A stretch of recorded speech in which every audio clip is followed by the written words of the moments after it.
আমি নীরব থেকে দেখতে চেয়েছিলাম তুমি কাকে চাও, আমায় নাকি দূরত্ব। তুমিও বুঝিয়ে দিলে তোমার দূরত্বই চাই। আমিও নীরব থেকে তোমার দূরত্বের পথ মসৃণ করলাম। দূরত্বে থাকার ইচ্ছে তুমি অজুহাতের পথে হাঁটলে, খুঁজে পেলে নীরবতার অজুহাত। হ্যাঁ, নীরবতার অজুহাত। দূরত্ব তোমায় টানছে খুব। তোমার অজুহাত পোক্ত করতে নীরবতার ঘরে ঠাঁই নিলাম।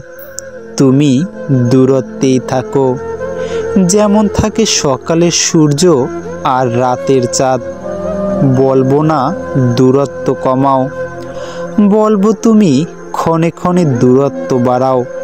যতটা দূরত্বে আমার হৃদয় পোড়ার বিদঘুটো গন্ধ তোমার নাকে না পৌঁছায়।